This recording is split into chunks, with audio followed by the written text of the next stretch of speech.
여러분들에게 봉독해드린 누가복음 19장 9절과 10절 말씀을 본문으로 해서 오늘 구원이 이 집에 이르렀으니 라는 제목의 말씀으로 여러분과 같이 은혜를 나누고자 합니다. 예수님은 지금 십자가에 못 박혀 죽으시기 위한 예루살렘으로의 마지막 여행을 하고 계신 중이십니다.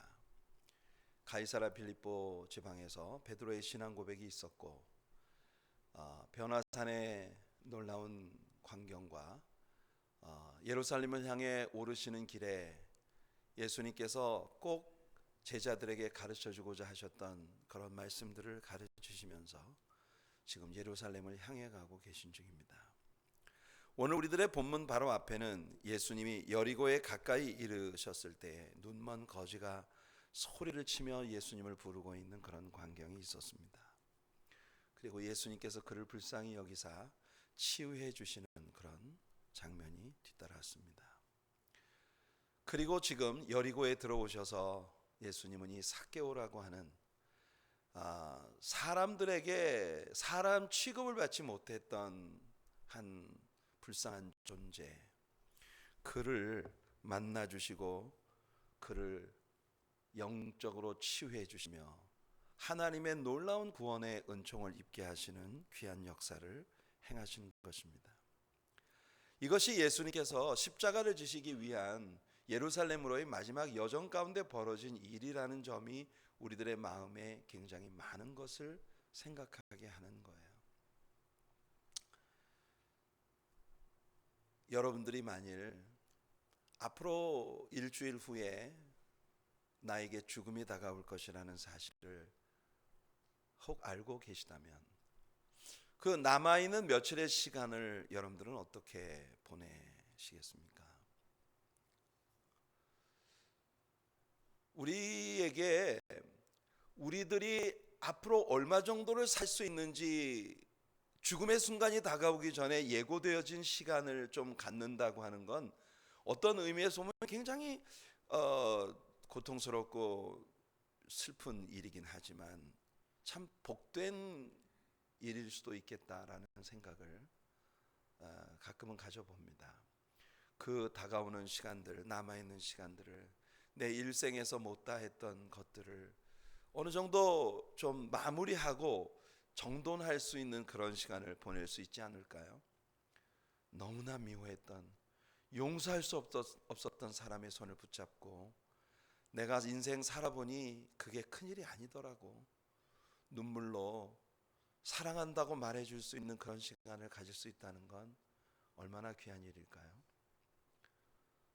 물론 누구든지 당신이 앞으로 얼마밖에 살지 못합니다라는 예고를 받는다는 건 정말 가슴 아프고 슬픈 일이긴 하겠지만, 근데 말이에요, 예수님에게 예고되고 있는 이 죽음은 어제 오늘 예고된 것이 아니고 태초부터 예고되어진 것이었습니다.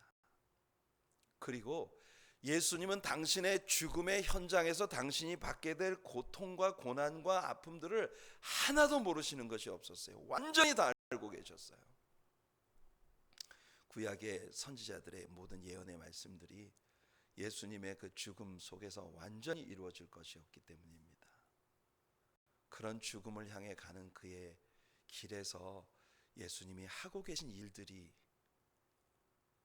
진짜 이 세상 사람들에게 이리 채이고 저리 치이며 사람 취급도 받지 못하던 그 인생들을 만나 주시고 구원해 주시는 일이었다는 점이 우리들에게 참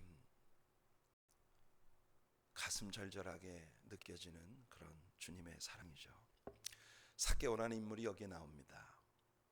삭개오는 어떤 인물인가요? 우선 오늘 본문에 보니까 이 사람은 호기심이 아주 많은 인물이었던 것 같아요. 많은 군중들이 오직 한 사람의 뒤를 줄줄이 따르고 있습니다. 저분은 누굴까? 대체 저분은 누군데 저렇게 많은 사람들이 그를 따라 줄지어 가고 있을까? 도대체 저 많은 사람들을 잡아끄는 저분의 매력은 과연 뭘까? 과연 무슨 힘이 저 많은 사람들을, 저 사람을 추종하게 만드는가? 끊임없는 궁금증이 삭개오의 마음속에 일어나고 있었습니다. 삭개오는 저분을 만나고 싶었어요. 그분을 보고 싶었어요. 그분에 대해서 좀 자세히 알고 싶었어요. 그런데 말입니다, 그가 예수님을 만나러 가는 길에는 많은 문제들이 있었어요. 우선 그 많은 군중들 사이에 계시는 그분을 보기에는 그의 키가 너무 작았습니다. 이 피지컬한 문제가 그의 문제의 전부는 아니었어요. 그는 세리장입니다. 그는 유대 군중들에게 한없이 미움을 받았던 합법적인 사기꾼이었습니다. 세리장으로서의 직임을 이용해서 동족들에게 로마 정부가 부과한 것보다 훨씬 더 과한 세금을 물려 차액을 가로채는 이와 같은 행위로 그는 큰 부자가 되어 있었어요. 로마 정부의 권력을 배후에 업고 있으니 사람들이 그에게 함부로 대항하지는 못했겠지만 저마다 그 마음속에 삭개오를 향한 폭발할 지경의 미움을 갖고 있었을 것입니다. 그러니 그 많은 군중 속으로 들어간다는 것은 여러분, 여기저기서 사람들이 서로 밀고 밀치는 것을 빌미로 옆구리를 찌르고 주먹으로 때리고 온갖 마음속에 쌓여있는 군중들의 미움이 그에게 다양한 방식으로 폭발할 수 있는 아주 위험천만한 일이죠. 몰매맞기 십상이었을 것입니다. 그래서 삭개오는 한 가지 꾀를 냅니다. 그는 예수님이 가시는 진로를 보고 더 앞으로 지나가시겠구나, 그 앞에 있는 뽕나무 하나를 주목했습니다. 그리고는 앞으로 달려가 예수님이 지나가시게 될 것으로 예상되어지는 그곳에 있는 나무 위에 오릅니다. 그 나무 위에 올라갔을 때 삭개오는 군중들의 문매로부터 안전할 수 있었고 높은 위치에서 그분을 좀 더 자세히 볼 수 있는 그런 뷰를 얻게 되었습니다. 삭개오라는 인물에 대한 간략한 이 설명이 사실은 한 사람의 죄인이 예수님을 만난다는 것이 얼마나 어려운 일인가 하는 것을 우리들에게 보여주는 많은 면들을 안고 있다고 봅니다. 삭개오를 바라보는 군중들의 시각과 삭개오를 바라보는 예수님의 시각 사이에 현저한 차이가 있다는 것을 우리는 오늘의 말씀의 전개를 통해 보게 됩니다. 우선 그는 세리장이었으니 사람들에게, 그 시대 사람들에게, 유대인들에게 특별히 미움을 받는 공공의 적 1호였을 것입니다. 그는 부자였습니다. 그러나 그는 모두에게 혐오감을 주는 죄인이었어요. 그러기에 예수님이 나무 밑에 멈추어 서서 위를 바라보며 삭개오를 이름으로 부르실 때 군중들은 큰 충격을 받았을 것입니다. 아니, 저 쓸모없는 인간을, 정말 누구에게나 미움을 받는 공공의 적, 아무짝에 쓸모없는 매국노, 저렇게 무참하게 돈독이 오른 저런 죄인을 예수님이 따뜻한 눈으로 바라보며 이름으로 그를 부르고 계신 거예요. 예수님은 삭개오를 잘 알고 계셨습니다. 예수님은 여러분도 잘 알고 계십니다. 여러분 마음속에 홀로 흘리는 눈물, 많은 군중들 속에서 겉으로는 여러분들이 혹 부와 영광과 모든 좋은 것들을 누리고 있을지 몰라도 여러분들의 내면에 썩어가고 있는 여러분들의 영적인 상처들과 아픔들, 삭개오는 예수님이 누군지 잘 몰랐지만 예수님은 삭개오를 아주 잘 알고 계셨어요. 여러분 예수님을 잘 모를지 몰라도 예수님은 여러분을 잘 알고 계십니다. 무엇보다 여러분이 절실하게 예수님을 필요로 하는 사람이라는 걸 여러분은 몰라도 예수님은 너무나 잘 알고 계십니다. 아무리 여러분이 아닌 척해도 여러분은 예수 없으면 안 되는 분들이라는 걸 예수님이 너무나 잘 알고 계시다는 겁니다. 그를 잘 알고 계시니까 예수님은 삭개오를 그의 이름으로 부르셨어요. 삭개오야, 내려오너라. 요한은 예수님이 모든 사람을 아시기 때문에 누가 예수님께 어떤 사람에 대해 뭐라고 이야기를 해드릴 필요가 없었다고 그렇게 말합니다. 예수님은 모든 사람의 속에 무엇이 있는지 아십니다. 예수님은 누구에게도 속지 않으십니다. 예수님은 삭개오의 이름뿐만 아니라 그의 속에 무엇이 있는지 다 알고 계셨습니다. 물론 그가 행했던 죄악들을 알고 계셨고, 그가 소위 왕따였다는 사실도 알고 계셨고, 예수님은 그의 눈물과 슬픔과 외로움과 고독을 아셨습니다. 그 예수님이 오늘 여러분 속에 여러분이 갖고 계신 그런 아픔들을 다 알고 계십니다. 성경은 삭개오의 집에 예수님이 들어가셔서 삭개오와 무슨 말씀을 나누었는지 우리에게 들려주지 않고 있습니다. 모두가 삭개오의 집 문 밖에 있었고, 예수님과 삭개오가 그 집 안으로 들어간 다음 문이 닫혀버렸어요. 그 닫혀버린 문 안에서 예수님과 삭개오 사이에 무슨 일이 일어나고 있는지 사람들은 아무도 알지 못합니다. 무슨 대화가 오갔는지, 어떤 눈빛이 교환되어졌는지. 다만 군중들은 닫혀버린 문 밖에 서서 궁시렁거리고 있었을 뿐이에요. 저 사람이 의인이라더니 죄인, 그것도 모든 사람들에게 멸시받는 죄인의 집에 들어갔도다. 사람들은 간간히 집 밖으로 쏟아져 나오는 호탕한 웃음소리들을 들었을 겁니다. 집안에서는 분명 잔치가 벌어지고 있는 게 분명했어요. 웃음소리와 잔치의 흥겨운 소리들은 예수님이 삭개오를 받아들여주고 계시다고 하는 것이 너무나 분명해 보이는 증거였을 것입니다. 그러다가 일순간 갑자기 조용해졌어요. 일순간 정적이 감돌고 있었습니다.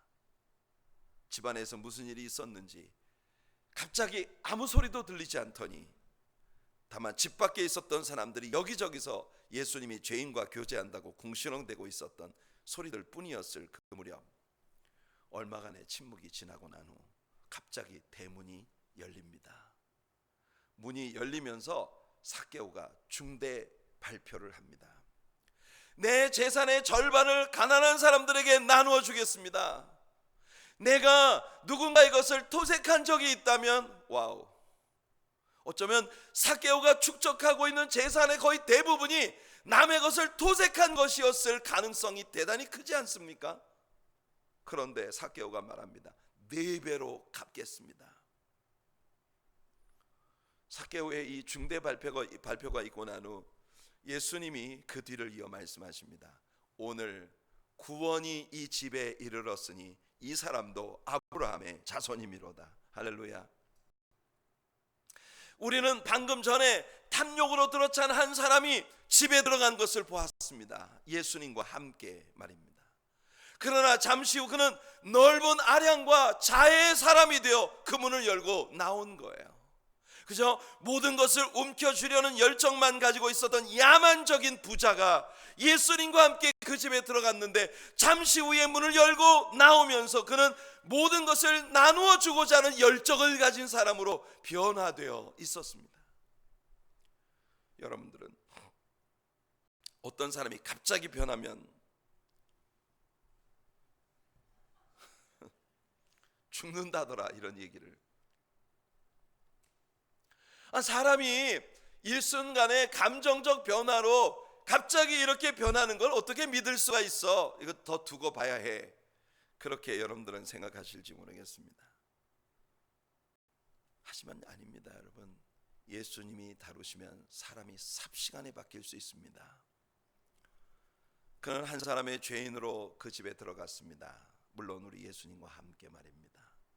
그리고 그는 성도가 되어 나왔습니다. 오늘 이 집에 들어오신 여러분들 모두가 그렇게 이 예배 속에서 예수님을 만나고 저 문을 열고 밖으로 나서는 순간, 여러분들은 예전과 같지 않은 never the same again, 다시는 예전과 같지 않은 새 성도가 되어 저 문을 나가게 되는 복이 있기를 축복합니다. 이제 예수님께서 삭개오의 집에서 밖으로 나오십니다. 그리고 군중들을 향해 이 일이 일어난 이유가 무엇인지를 아주 단순하게 천명하십니다. 이유가 뭐예요? 딱 하나뿐입니다. 인자가 온 것은 잃어버린 자를 찾아 구원하려 함이니라. 이유는 그것뿐이었어요. 여러분, 어떤 처참한 죽음이 당신을 기다리고 있는지 완전하게 알고 있는 그분이 죽음을 향해 가고 있는 그 길에서 사람들이 스웨칠 가치도 없다고 여기고 있는 그 사람들을 만나시고 치유하시고 안아주시고 그들을 너그러이 받아주시는 이유가 뭡니까? 이 한마디 말씀으로 일갈되어지고 있는, 인자가 온 것은 잃어버린 자를 찾아 구원하려 함이니라. 예수 그리스도는 저 유대 땅 베들레헴에서 태어나셨습니다. 예수님의 탄생은 결코 평범한 한 사람의 탄생과 같지 않았습니다. 예수님이 탄생하시는 그 밤 들의 목자들에게 천사들의 선포가 있었습니다. 하늘에는 평화요 가장 높은 곳에는 영광이로다. 내가 온 백성에게 미칠 큰 기쁨의 좋은 소식을 너희에게 전하노라. 우리는 막 태어난 아기가 강보에 쌓여 구유에 누워있는 모습을 크리스마스 카드에서 늘 봅니다. 그리고 얼마간의 시간이 지난 후 동방으로부터 박사들이 그의 탄생을 알리는 별을 보고 그에게 경배하기 위하여 황금과 유향과 몰약 등을 준비하여 먼 길을 떠납니다. 대체 예수님이 누구시기에 그분이 태어나신 것과 이런 많은 일들이 연관을 가지고 있는 것일까요? 무엇이 그분을 이토록 중요하게 만드는 것일까요? 치열한 전쟁이 벌어지는 전선에서조차 크리스마스가 되면 그분의 탄생을 기리기 위해 전쟁을 일순간 쉬게 되는, 온 인류의 역사를 BC와 AD로 배분하는, 인류의 역사에 엄청난 영향을 미친 이분의 탄생은 과연 무엇이기에? 성경은 이 예수님이 하나님의 아들이시며 인류가 기다리던 메시아이셨다고 선포합니다. 요한은 이 예수님이 태초부터 계셨던 만물의 창조주 하나님이셨으며 그가 육체를 입으시고 이 땅에 오신 하나님이시며 그를 영접하는 자들에게는 하나님의 자녀가 되는 권세가 주어졌다고 말했습니다. 마리아가 하나님께서 그 아들을 이 땅에 보내시기 위해 선택되었음을 선포할 때 천사가 그녀에게 고지했습니다. 내게서 나실 바 거룩한 자는 하나님의 아들이라 일컬음을 받으리라.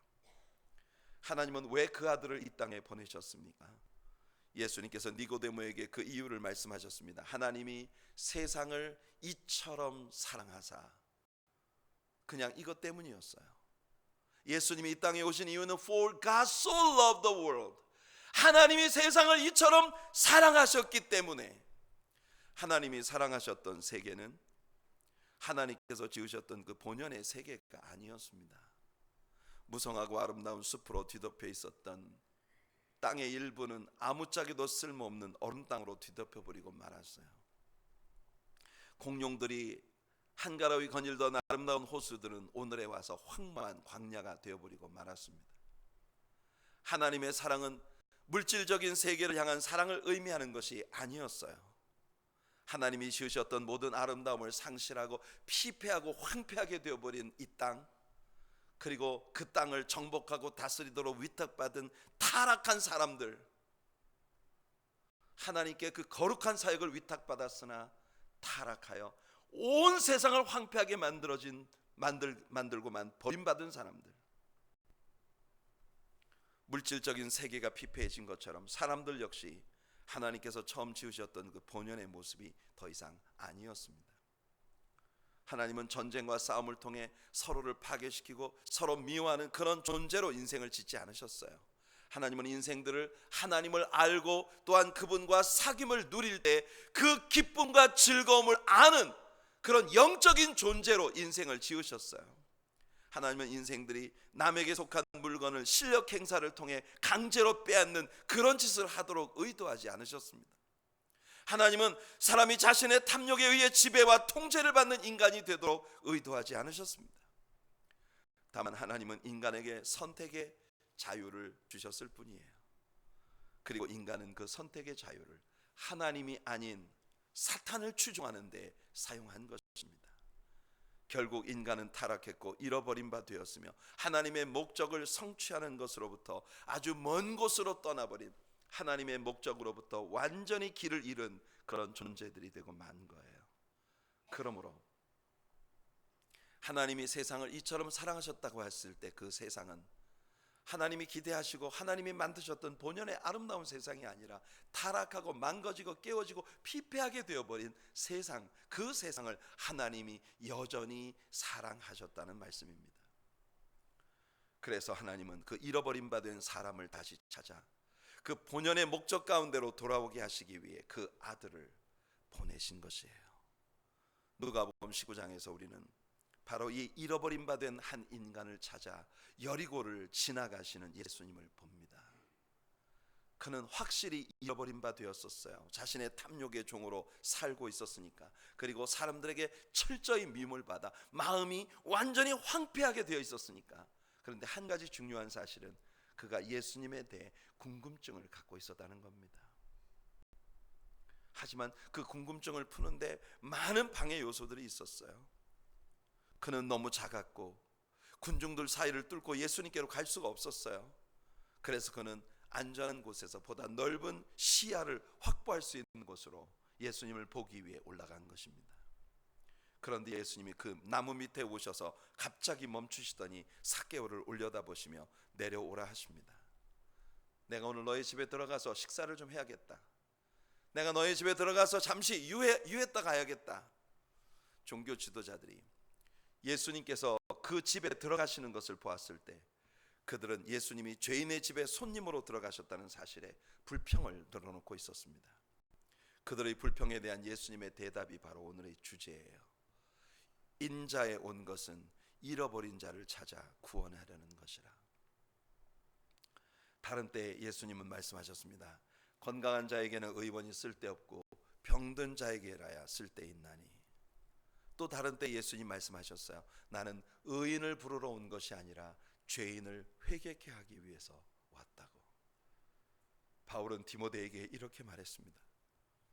미쁘다 모든 사람이 받을 만한 이 말이여 그리스도 예수께서 죄인을 구원하시려고 세상에 임하셨다 하였도다. 죄인 중에 내가 괴순이라. 천사가 요셉에게 마리아가 성령으로 잉태되었으며 그가 아들을 낳을 것이요 그 이름을 예수라 할 것이며 그가 자기 백성을 죄에서 구원하실 것이라고 선포했습니다. 이와 같이 예수님은 하나님께 지음받은 인생을 그 본연의 상태로 회복시켜서 그 존재 자체의 목적을 성취하게 하기 위해 이 땅에 오신 것입니다. 때때로 여러분들은 여러분이 가진 어떤 물건을 그 본연의 목적 이외의 용도로 쓰는 데가 있어요. 예컨대 트럭은 무거운 물건들을 실어 나르기 위해 만들어졌습니다. 하지만 여러분이 그 트럭을 화분으로 쓸 수도 있다는 걸 아십니까? 척 스미스 목사님이 퀘아이라고 하는 곳에 다녀오신 후에 그곳에 갔더니 어떤 집 앞에 트럭이 하나가 녹이 쓴 채로 세워져 있었는데 그 트럭의 적재함에 가득히 흙이 들어있고 아름다운 꽃들이 만발한 꽃밭이 만들어져 있는 것을 보았다고 말씀하시더라고요. 그러니까 그 트럭은 트럭이 아니라 화단이 된 것입니다. 원래 그 트럭의 본연의 목적은 얼마나 대단한 일을 하는 것이에요. 그런데 그 트럭은 트럭의 본연의 그 능력을 다 내려놓고 그냥 녹이 슬은 화분으로, 거대한 화분으로 남아있는 것이죠. 반대로 여러분들이 가진 어떤 물건을 그 용도 이상의 거칠고 지나친 일에 쓸 수도 있습니다. 예를 들어 여러분들이 벽에 못을 박으려고 하는데 아무리 봐도 못을 박을 수 있는 뭐가 없어요. 여러분 손에 들고 있는 핸드폰으로 벽에 못을 박는다고 생각해 보세요. 그 셀폰이 뭐가 되겠습니까, 여러분? 그런데 이런 우스꽝스러운 일이 사실은요, 오늘 이 세상에 살고 있는 사람들에게서 벌어지고 있는 일이라는 걸 아십니까? 하나님이 지으신 그 본연의 목적은 인생이 그렇게 사는 게 아니에요. 그런데 사람들은 그들의 몸과 그들의 마음을 완전히 하나님이 지으신 본연의 목적 이외의 것으로 오용하고 있는 그런 모습들을 우리는 봅니다. 오늘 성경에 나오는 삭개오처럼 하나님은 여러분에게 마음을 주셔서 여러분으로 하여금 하나님을 알 수 있게 하셨고, 목소리를 주셔서 그분을 찬양할 수 있게 하셨고, 눈을 주셔서 그분의 창조의 섭리의 영광을 볼 수 있게 하셨어요. 여러분들의 몸을 사용해서 굉장한 일들을 할 수 있습니다. 하지만 여러분이 그 몸을 하나님의 영광을 위한 올바른 용도로 사용하기까지는 그 몸이 지음받은 본연의 목적을 성취하지 못하는 것이죠. 다시 니고데모에게 주셨던 예수님 말씀으로 돌아가 봅시다. 여러분이 너무나 잘 알고 계시는 말씀이죠. 하나님이 세상을 이처럼 사랑하사 독생자를 주셨으니 이는 그를 믿는 자마다 멸망하지 않고 영생을 얻게 하려 하심이라. 이보다 큰 사랑을 보신 적이 있으십니까? 바울은 의인을 위해 죽는 자가 쉽지 않고 선인을 위해서 죽는 자가 혹 있을지 몰라도 우리가 죄인 되었을 때에 그리스도께서 죽으심으로 우리에 대한 하나님의 사랑을 확증하셨다고 로마서에서 말하고 있습니다. 요한도 우리가 하나님을 사랑한 것이 아니라 오직 하나님이 우리를 먼저 사랑하셔서 우리의 죄를 위한 화목제물로 그 아들을 보내셨다고 말하고 있습니다. 사랑은 때때로 그 사랑이 가져온 선물로 측정됩니다. 간혹 우리는 굉장히 돈이 많은 재벌들이 자신의 연인을 위해 특별히 주문 제작을 한 엄청난 보석들이 박힌 어마어마한 가격의 옷에 대한 기사를 신문에서 봅니다. 우리 평범한 사람들에게는 그것이 엄청난 일이겠지만 사실 그것을 선물한 사람에게는 그게 별거 아닐 수도 있습니다. 여러분을 향한 진정한 사랑을 표시하기 위해 여러분들을 향한 하나님의 사랑을 표현하기 위해 하나님께서 선택하신 여러분들을 향한 선물은 무엇인지 아십니까? 엄청난 다이아몬드를 선물하실 수도 있었을 거예요. 우리 하나님은 그런 분이십니다. 하지만 그렇게 하지 않으셨어요. 왜냐하면 그건 그리 가치 있는 일이 아니기 때문이에요. 하나님은 말입니다, 다이아몬드나 금, 은으로 온 우주를 만드실 수도 있는 분이세요. 하나님은 그의 사랑을 나타낼 진정한 가치가 있는 선물로 당신의 아들을 기꺼이 내어 주신 것입니다. 이것이 기독교 신앙의 뿌리입니다, 여러분. 어떤 분은 왜 하나님의 독생자가 왕이나 부잣집 아들로 태어나지 못했느냐고 물을지 모르겠어요. 하나님의 아들이 왕의 권세를 가지고 오셨다면 그 앞에 모든 인생들은 어쩔 수 없이 부복했겠지만 그것은 진정한 사랑 때문이 아닙니다. 권세에 대한 두려움에서 나오는 맹종이었겠죠. 하지만 하나님은 그 아들을 우리들의 죄를 위해 고난받고 처절하게 죽으시게 하려고 이 땅에 보내셨습니다. 이것은 우리들의 이해와 능력의 한계를 뛰어넘는 하나님의 사랑이었습니다. 하나님은 이 세상을 사랑하셨습니다. 그 사랑 때문에 죄로 인해 파괴되고 자신의 능력의 한계가 어디인지도 모르는 철없는 인생들을 위해 그의 아들을 내어주셨다는 거예요. 그래서 인생들로 하여금 그 지음받은 본연의 아름다운 가운데로 돌아가게 하시려는 것입니다. 예수님은 실로 이 세상의 역사의 진로를 바꾸어 버리신 분이세요. 인생들을 위해 그가 죽으신 것으로 끝나지 않았습니다. 그가 돌아가신 후로 수많은 인생들이 그들의 삶을 주님을 위해 바치고 있습니다. 많은 의사들이 그들의 화려한 경력을 뒤로하고 고통받는 영혼들을 위해 정글 속으로 뛰어듭니다. 오직 예수 그리스도의 사랑을 그들과 함께 나누고 싶은 마음 때문에 헤아릴 수 없이 많은 사람들이 자신들의 땅에서 오직 예수님의 복음을 위해 마치 전혀 다른 문화를 가진 외국인처럼 생활하고 있습니다. 얼마나 귀한 일입니까? 저는 예전에 섬기던 교회에서 수많은 마약 중독자들이 하나님께 돌아와 예수님을 만나고 목사가 된 것을 보았습니다. 예수님은 단지 역사만 바꾼 것이 아닙니다. 예수님은 사람을 바꾸시기 위해 이 땅에 오셨습니다.